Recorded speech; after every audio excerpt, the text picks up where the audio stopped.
दोनों वाकई की तदबीक ऐसे हो सकती है कि हो सकता है वहां पे भी तौबा कर ली हो, या ये हो सकता है कि बाद में ये जब इन्होंने अल्लाह के वली ने बशारत दी उसके बाद फिर उन्होंने ख्वाब देखा हो और तौबा की तजदीद की हो। ये बिशर हाफी जानते हो कैसा मकाम मिला भाइयों, जानते हो ज़मीन पे कभी चप्पलें पहन के जूतियाँ पहन के नहीं चलते थे। किसी ने पूछा क्यों नहीं पहनते, कहा मेरा रब कहता है हमने ज़मीन को फर्श बनाया है, तो जिस ज़मीन को खुदा ने फर्श बनाया है मैं उस ज़मीन पे अपने पाँवों में चप्पलें नहीं पहना। हालांकि जायज़ है, मगर उनका तकवा ये था और उनका अदब बगदाद में इतना करते थे, जानवर लोग भी, यानी मैं लोग कह रहा हूँ जानवर भी, कि वो जब तक वो बाकायदे हयात रहे, जिन रास्तों से वो गुजरते थे उन रास्तों में जानवर गंदगी नहीं किया करते थे।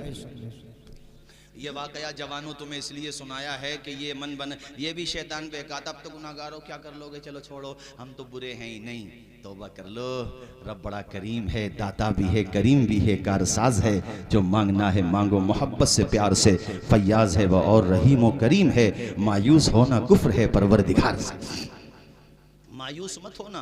अल-मलफूज में आला हज़रत एक हदीस लेकर के आए और ये हदीस तिरमिज़ी शरीफ में भी है, मतलब मिलते जुलते मामलात हैं दोनों हदीस में। हदीस ये है कि दो बंदों के बारे में खुदा ऐलान फरमाएगा इन्हें जहन्नम में भेज दो। दो से मुराद दो भी हो सकते हैं और दो जमातें भी हो सकती हैं कि जाओ जहन्नम में भेज दो, तो उनमें से एक भाग के जाएगा जहन्नम की तरफ और एक जाएगा ही नहीं, वो आगे बढ़ता फिर पीछे हट जाता, आगे बढ़ता फिर पीछे हट जाता है। रब तो आलिमुल गैब है, उससे क्या छुपा हुआ है, बोलो कुछ छुपा हुआ है अल्लाह से, मुझे बोलो कुछ छुपा हुआ है। अल्लाह पाक उसके बावजूद भी फरमाएगा दोनों से कि तुम दोनों का मामला अलग अलग क्यों है, एक इतनी तेज़ भाग के जा रहा, उससे कहेगा तू इतनी भाग के क्यों जा रहा, जन्नत में तो नहीं जा रहा है जहन्नम में जा रहा है। रोते हुए कहेगा मालिक तेरा कोई कहा नहीं माना ना, तभी तो ये सिला मिला, अब तूने ही जहन्नम में जाने का कहा और वह मैं उसका हकदार भी हूँ।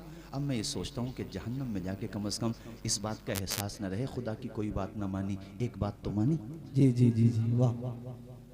नहीं आई बात समझ में, नहीं आई जी। आप जहन्नम में जाने को भी तू नहीं कहा, अब मैं जहन्नम के शोलों को नहीं देख रहा हूँ, तेरे इरशाद को देख रहा हूँ। जी जी, जाना तो मुझे है, मैंने गुनाह किए इस लायक हूँ, जाना मुझे है, मगर कम से कम जहन्नम में जाने के बाद ये एहसास तो नहीं रहेगा खुदा का कोई फरमान न माना। ये फरमान माना इसलिए भाग के जा रहा हूँ। मेरा रब कहेगा क़िफ़ना, ओ बंदे ठहर जा, यहीं पे ठहर जा, कितना करीम है मेरा खुदा। अंधेरा दूर करने को उजाला कौन देता है, उम्मीदें टूट जाएं तो सहारा कौन देता है, शिकम की आग जब बढ़कर कलेजा छलनी करती है, बुझाकर तिश्नगी मुंह में निवाला कौन देता है, वो जो पत्थर में भी कीड़ों को ग़िज़ा देता है, वो खुदा है जो हम सब का काम बना देता है। ये ज़मीं आसमां चांद तारों में तो है मुसीबत ज़दों गम के मारों में तो, जिस तरफ देखिए बस नजर आहे तो तेरा जलवा खुदा फैला है चारों सो। सारे लोग दिल के साथ अपने रब को पुकारें और दिल के साथ पढ़ें। पता नहीं इतने बड़े मजमे में कौन खुदा वाला बैठा होगा और उसकी आवाज़ में हमारी आवाज़ मिलेगी। रब फरमाएगा इसके सदक़े में मैंने तेरी भी मग़फ़िरत कर दी है। पढ़ें सारे लोग, अल्लाह, माए बहनें आहिस्ता आवाज़ में पढ़ें, आप लोग बुलंद आवाज़ में, अल्लाह अल्लाह अल्लाह अल्लाह। अपने रब को पुकारें। ये देखो, ये देखें, सबसे ज़्यादा अगर हमारे कोई करीब है, सबसे ज़्यादा यार, हमारी ज़िंदगी से भी ज़्यादा, नया लफ्ज़ सुनो, हमारी लाइफ से भी ज़्यादा, जिस रग पे हमारी ज़िंदगी डिपेंड करती है, उस रग से भी ज़्यादा अगर कोई करीब है तो वही जिसने माँ के पेट में 3 अंधेरों में हमें बनाया, वही खुदा। उस रब को पुकारें कि मालिक तुझे छोड़ के हम कहाँ जाएंगे या अल्लाह, हमने तेरा रास्ता छोड़ा, हमने तुझे नाराज़ किया, मगर मेरे मालिक तेरे रहमत के अलावा हमारे पास कोई सहारा भी तो नहीं। या अल्लाह तूने तौबा का दरवाज़ा खुला रखा है मालिक, आज की शब में हम गुनाहगारों की तौबा कबूल फरमा ले।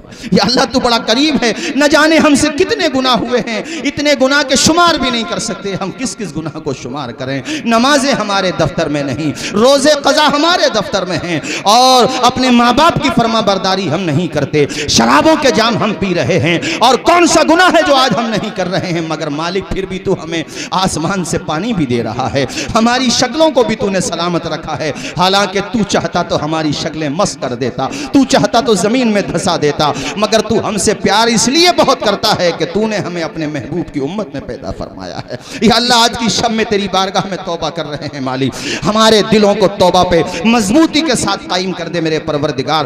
पुकारें सारे लोग दिल के साथ अपने खुदा को। अल्लाह तायरानी जिना में तेरे गुफ्तगू गीत तेरे ही गाते हैं वो खुशगुलो।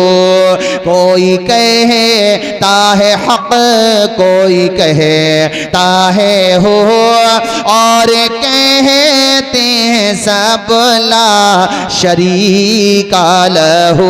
पढ़े मचल के अल्लाह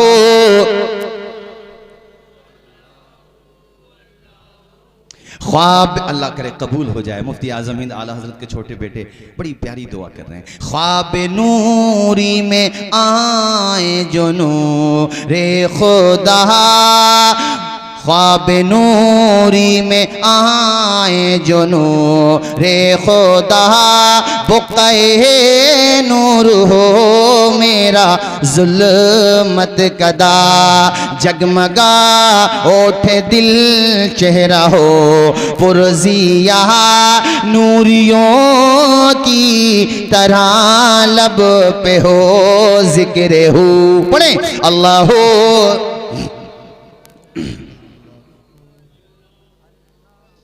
अल्लाह कितना करीम है, कितना रहीम। अल्लाह पाक फरमाएगा ठहर जा। किससे फरमाएगा ठहर जा? बताओ किससे? यार कितना अच्छा हाफजा है। किससे? वो जो जहन्नम की तरफ भाग रहा था। उसने क्या जवाब दिया? कहा या अल्लाह मैं इसलिए जा रहा हूं कि एक बात तो मान लूं तेरी। हाय हाय हाय, मचल जाओ, झूम के बोलो सुभान अल्लाह। अब अल्लाह पाक फरमाएगा उससे जो चल ही नहीं रहा है, आगे बढ़ता फिर पीछे हो जाता। एक तो तेज जा रहा और एक इतना कि वो जल ही नहीं रहा है, मतलब थोड़ा ज्यादा। अल्लाह पाक फरमाएगा तुझे जाना तो है, आगे क्यों नहीं बढ़ता? रो के कहेगा मालिक तूने जहन्नम का ऑर्डर दिया सर आंखों पे, मगर मेरा दिल कहता है तू मुझे माफ कर देगा। या अल्लाह तूने जहन्नम का ऑर्डर दे दिया, मगर मेरा दिल अब भी तेरी रहमत से ना उम्मीद नहीं हुआ है। ये तुम्हें इसलिए सुनाया कि गुनाहों के दलदल में गिर पड़े हो तो ये ना सोचना कि वापसी के रास्ते बंद हो गए। हाँ, जब सांस अटक जाएगी तो बंद हो जाएंगे, उससे पहले पहले ये रास्ता वापसी का खुला हुआ है। इस रास्ते से वापस आ जाओ, अपने रब को राजी कर लो साहिबो, वरना नब्ज़े हस्ती खामोश हो गई तो कब्रों पे फातिहा पढ़ने वाले भी ना मिलेंगे तुम्हें। वहां तुम्हारा क्या हाल होगा? अरे तुमने जो कपड़े पहने थे वो भी उतार लिए जाएंगे, तुमने जो जूतियां पहनी थी वो भी उतार लिए जाएंगे, तुमने क्या खरीदा क्या बेचा, कितना सरमाया छोड़ा, किसी बात से कोई मतलब नहीं। अब जा रहे हो तो कफन के सिर्फ 3 कपड़े लेकर के जा रहे हो, इसके अलावा कुछ लेकर के नहीं जा रहे हो। एक कब्रिस्तान की दीवार पे लिखा हुआ था, ऐ देखने वाले मंजिल तेरी यही थी, हाँ उम्र गुजर गई तुझे आते आते। और कितनी बेमरफ़त है दुनिया, दफना गई जाते जाते। ओ साहिबो, कब्र के अंदर अलमारी नहीं होती है और कफन में जेब नहीं होती है। इसीलिए मेरे आला हजरत कहते हैं अंधेरा घर अकेली जान, दम घुटता दिल उकताता, खुदा को याद कर प्यारे वो साथ आने वाली है, वो लम्हा आने वाला है, वो घड़ी आने वाली है। नब्ज़े हस्ती खामोश होने से पहले पहले वापस आ जाओ। अल्लाह ताला उससे क्या फरमा रहा है, बंदे तू आगे क्यों नहीं बढ़ता? कहता है या अल्लाह मैं अब भी तेरी रहमत से नाउम्मीद नहीं हुआ हूँ। क्या तूने कुरान में नहीं फरमाया ला तक़नतू मिन रहमतिल्लाह, मेरी रहमत से नाउम्मीद मत होना। या अल्लाह मुझे अब भी उम्मीद है कि तू मुझ गुनहगार को माफ कर देगा, या अल्लाह मेरी खताओं को बख्श देगा। अल्लाह ताला को दोनों का जवाब इतना पसंद रब फरमाएगा, ऐ मेरे दोनों बंदो एक दूसरे की उंगली थामो, रास्ता बदल लो अपना, अब तुम जहन्नम में नहीं जाओगे, मुस्कुराते हुए जन्नत में चले जाओ। अब मुझे मुफ्ती आज़म हिंद का वो शेर भी याद आ गया जो हम जैसे गुनहगारों के लिए है, कारी यूनुस साहब, कि मेरे अमाल का बदला तो जहन्नम ही था, मैं तो चाहता मेरे सरकार ने जाने न दिया, मेरे सरकार ने जाने न दिया। अल्लाह अकबर कबीरा। ओ भाइयों, तौबा का दरवाजा खुला हुआ, वापस आ जाओ, तौबा कर लो। देखो हजरत बिशर हाफी ने तौबा की तो अल्लाह ताला ने कैसा कलंदर बना दिया। और इमाम अहमद इब्ने हम्बल जैसा जलीलुल कद्र मुहद्दिस, जिन्होंने मुस्नद अहमद इब्ने हम्बल पढ़ो तो तुम्हारी आंखें खैरा हो जाएं, दिल रोशन हो जाए। अहादीस कितनी याद थी आपको, वक्त के अजीम इमाम थे। 4 इमामों में एक नाम इमाम अहमद इब्ने हम्बल का भी तो आता है। वो इमाम अहमद इब्ने हम्बल बिशर हाफी के पास जाया करते थे। जब आ जाते लौट के तो आपके तलामेजा यानी आपके शागिर्द, आपके स्टूडेंट कहते थे हजरत आप वक्त के अजीम मुहद्दिस हैं, फिर भी उनके पास जाते हैं। कहते थे लोगों हम किताब के आलिम हैं, वो खुदा का आरिफ है। जबकि हजरत इमाम अहमद इब्ने हम्बल भी आरिफ थे। मगर मोहब्बत देखो, प्यार देखो। अच्छा, मैंने एक वाक़या इमाम मारूफ करखी पे किताब है अल्लामा इब्न जौज़ी की, मेरे पास है वो किताब, उसमें मैंने एक वाक़या पढ़ा कि ख्वाब में देखा गया, और मुतादिद बुज़ुर्गों ने ख्वाब में देखा, 3 बुज़ुर्गों को, मारूफ करखी को, इमाम अहमद इब्न हम्बल को, बिशर हाफ़ी को, इन तीनों को देखा कि इनमें से एक जो हैं वो जन्नत के बीचों बीच हैं, दस्तरखान बिछा हुआ है, एक फरिश्ता उन्हें खाना खिला रहा है और एक फरिश्ता उन्हें पानी पिला रहा है। जरा झूम के बोलो सुभान अल्लाह। बुजुर्ग ने पूछा ये कौन है? ख्वाब में बताया गया, देखो गौर से, ये बिशर हाफ़ी हैं। वजह पूछी तो कहा इसलिए कि जब से इन्होंने तौबा की कभी शिकम शेर होकर खाना नहीं खाया, तो अल्लाह ने ऐसा एहसान फरमाया कि जो मन में आओ खाओ बिशर, जो मन में आओ पियो। ये बिशर हाफ़ी का मकाम है। और एक बुजुर्ग हैं जिनका नाम है इमाम अहमद इब्न हम्बल, वो जन्नत के दरवाजे पे खड़े हुए हैं, और जो गुजर रही है कौम, गुजर रहे लोग वहाँ से, उनको पकड़ते हैं, जिसको चाहते हैं हाथ पकड़ के जन्नत में ले आते हैं। जन्नत आ जाओ, जन्नत आ जाओ।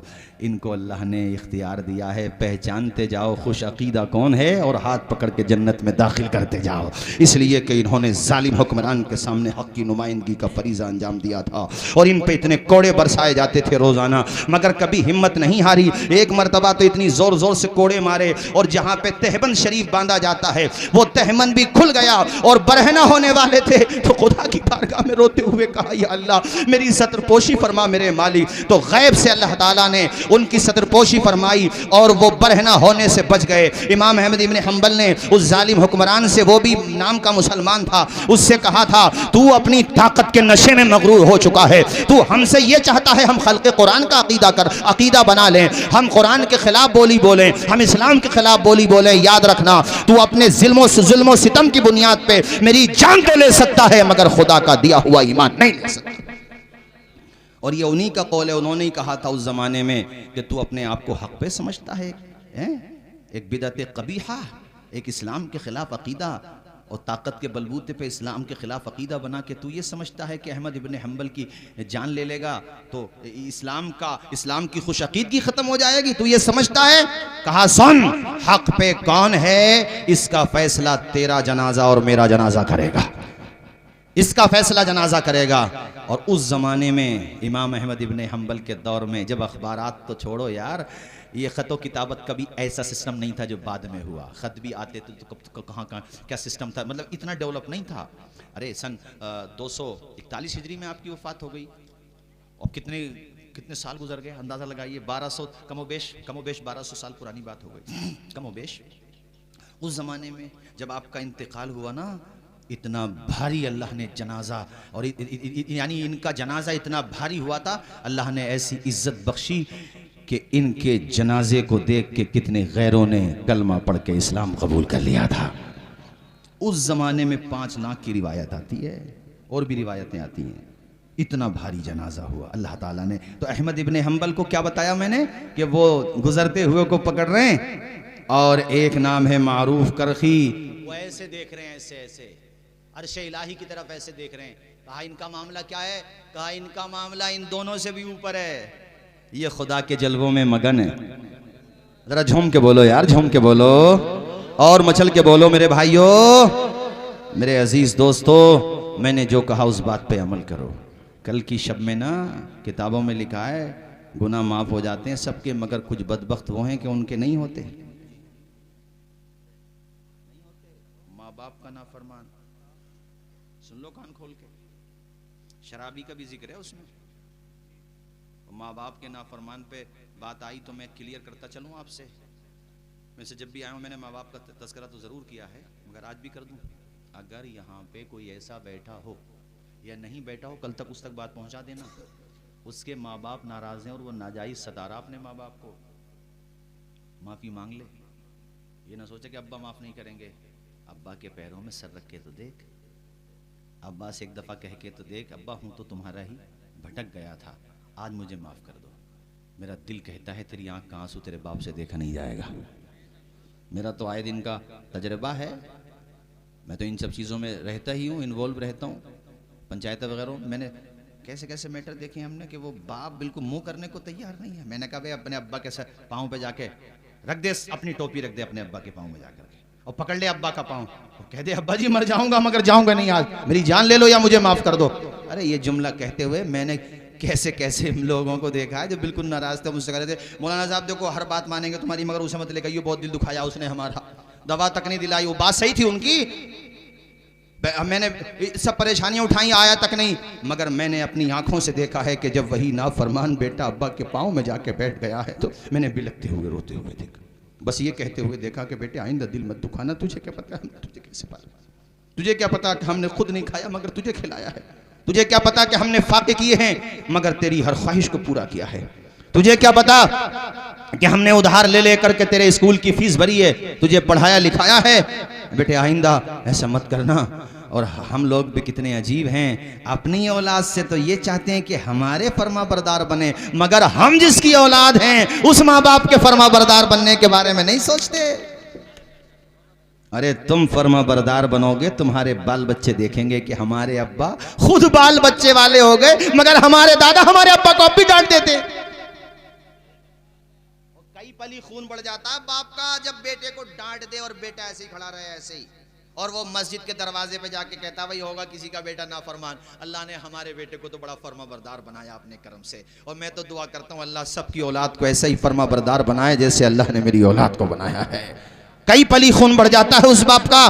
तुम्हें अंदाजा क्या है, मैं बाप पे इसलिए तस्करा ज्यादा कर रहा हूं कि आम तरीके से बाप का तस्करा कम होता है, बेशक माँ का रुतबा तो ज्यादा है ही, और माँ के तो कदमों में जाके तू सर रख देगा, कितनी ही नाराज क्यों ना हो तेरी माँ। कह दे माँ आज शबे बारात है, सूरज डूबने के बाद माँ तब तक नहीं उठूंगा जब तक तू मुझे माफ नहीं कर देगी, इसलिए कि तू अगर माफ नहीं करेगी तो मेरा खुदा भी माफ नहीं करेगा। और मैं यकीन के साथ कहता हूं तुम्हारी आंखों की नमी देख के कि तुम्हारा दिल पसीज रहा है। ऐ नाफरमानो, मैं जानता हूं हो सकता है बाप से कुछ गलती हो जाती हो, मगर अपनी गलती भी तो याद कर यार, तूने कितनी गलतियां की हैं। अरे तेरी गलाजतें किसने धोई हैं बता मुझे। तुझे कांधे पे लेके मेलों में कौन लेके गया है, दूसरों से कर्जा लेके अपनी जेब भर के तेरी ख्वाहिश को पूरा किसने किया है। उसने अपने तन पे फटे हुए कपड़े पहन लिए, 1 साल 2 साल पुराने पहन लिए, मगर हर ईद पे तुझे नए कपड़े बना करके दिए।